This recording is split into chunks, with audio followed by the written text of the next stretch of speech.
Во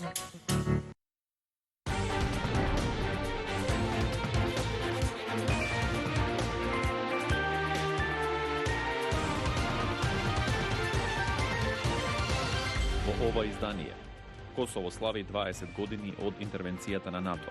Почести и орден за поранешниот американски претседател Бил Клинтон. Да се изучуваат јазиците на другите заедници.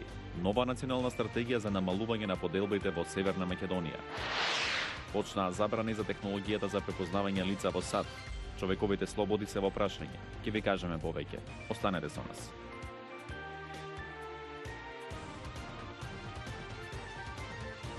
Добро вечер. Го гледате ТВ журналот Ньюслеш на гласот на Америка на македонски. Јас сум Тоше Огњанов.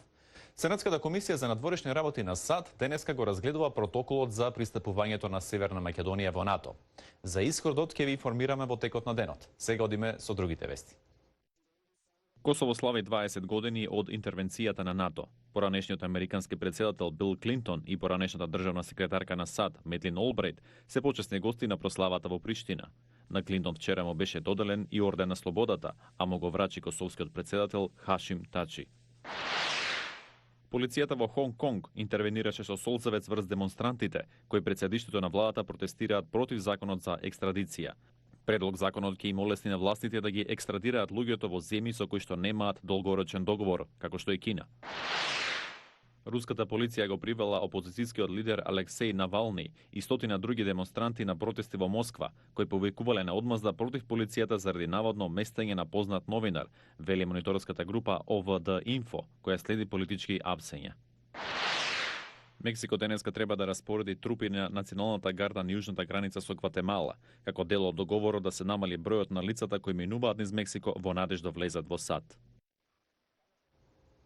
Младите да почнат што порано да ги изучуваат јазиците од другите заедници. Ова е една од препораките во новата национална стратегија за надминување на поделбите во општеството во Северна Македонија. Мики Трајковски јавува. Наскоро во земјава треба да заврши изработката на првата национална стратегија за развој на концептот за едно општество и интеркултурализам. По ова зелено светло за истата треба да дадат владата и собранието. Првите мерки се очекува да почнат да се имплементираат на крајот на 2019 и почетокот на 2020 година.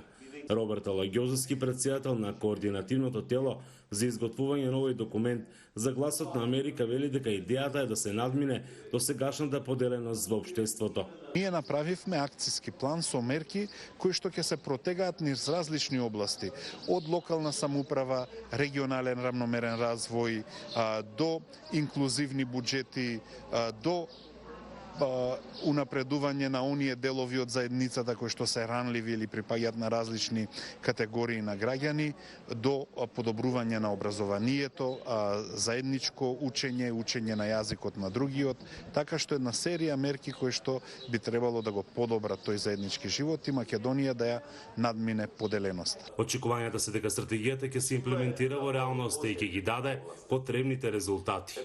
Со организирана и планска работа, мислам дека многу можеме да постигнеме, да не оставаме се на стихијата и на придонесот од амбасадите, странските фондации и разните други донатори. Во областа на медиумите, клучната работа што се детектира е говорот на омраза во јавниот дискурс. Кај младите, например, детектираме проблем на сегрегација, детектираме проблем на неучество, детектираме анимозитети помеѓу навивачките групи кои што се претежно создадени од млади. И таму ќе се со сет на мерки ќе се адресираат овие работи. Од невладиниот сектор велат дека концептот за едно општество е процес кој треба да придонесе во зајакнување и на линкот меѓу граѓанинот и државата. Тоа е концепт кој ќе го зараде последниот удар на национализмот, удар кој ќе значи изумирање на стравот од непознатото, како и отварање на нови перспективи и можности за секоја личност поединечно, затоа што досега политичарите креираа клима на омраза. Во Струга, како и во други градови низ државата се одржаа јавни расправи на кои сите засегнати страни можеа да дадат своји предлози, кои би биле инкорпорирани во стратегијата, која ќе биде 3-годишна и ќе биде база на следниве вакви документи. Од Струга за гласот на Америка, Мики Трајковски. Сан Франциско неодамна воведе забрана за користење на технологијата за препознавање лица. Целта е да се заштитат личните слободи. Дејана Мичел известува. Сан Франциско, неофицијалниот главен град на технологијата, неодамна стана првиот американски град што ја забрани технологијата за препознавање лица.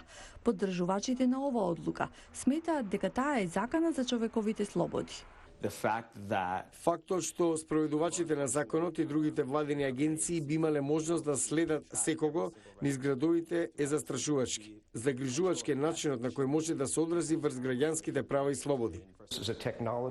Тоа е технологија што погрешно идентификуваше 28 членови на Конгресот. Може да биде погрешно потребена од страна на владите. Кина ја применува технологијата за препознавање лица како дел од масовна операција за домашна безбедност, но некогаш се користи и во јавните тоалети за обично извлекување хартија. Софтверот за препознавање лица не е нова работа, но во последните години стана многу понапреден.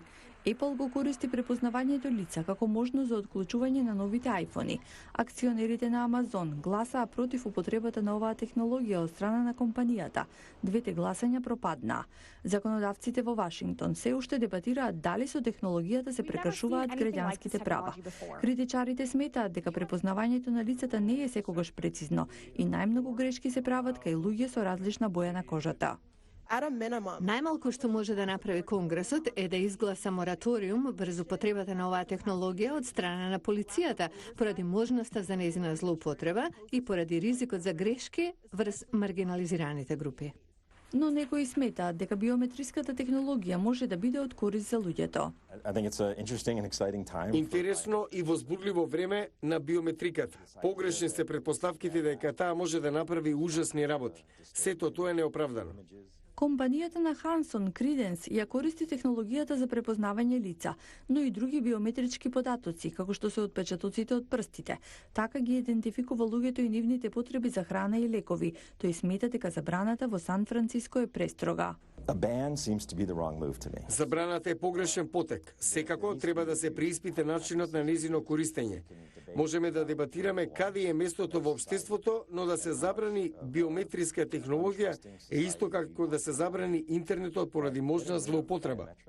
Другите американски градови исто така размислуваат за воведување слична забрана, додека компаниите и организациите изнаоѓаат нови решенија за нејзина употреба. Не е јасно дали регулациите можат воопшто да го стигнат брзиот технолошки раст. Што се случува со царските пингвини? Истражувачи предупредуваат дека нивните живеалишта се празнат. Кевин Енокс известува за оваа загрижувачка појава. Халеевиот залив на Антарктикот до 2016 година беше втора по големина живеалиште на царските пингвини. Потоа, за само една година, исчезнаа помеѓу 15 и 24.000 птици. Од тогаш не се вратија. Истражувачите од британското арктичко истражување наскоро ја откриле причината. Морските санти мраз на кои пингвините се размножуваат и ги одгледуваат младенчињата се истопија многу рано сезонава. Мразот исчезнуваше како последица на Ел Ниньо, кој е причина за невообичаено топла вода. Но што се случи со сите тие пингвини? Забележавме дека колонијата на Халеевиот залив станува се помала. Дури околу половина од возрастните го напуштија заливот. Почна да се размножуваат во друга колонија на 30 мили на југ. Фредвел вели дека ова е добра вест, бидејќи покажува дека пингвините се прилагодуваат на брзите климатски промени. Можеме да предвидиме дека Ел Ниньо ќе се засили со климатските промени. Но ова не е закана само за Халеевиот залив. Целиот овој регион од континентот е под ризик. Сите забележуваме дека полуостровот брзо се затоплува. Не целиот Антарктик, но токму оваа област многу брзо се затоплува. Видовме дека мразот се губи во многу области, предвидуваме ќе има повеќе вакви настани. Ако затоплувањето продолжи, истражувањата укажуваат дека популацијата на царските пингвини во светот уште во текот на овој век може да се намали за 20%. Го гледавте Ньюслеш на Гласот на Америка на македонски, јас сум Тоше Огњанов. Се надевам го задржавме вашето внимание и ве поканувам да бидете со нас и утре. Пријатно!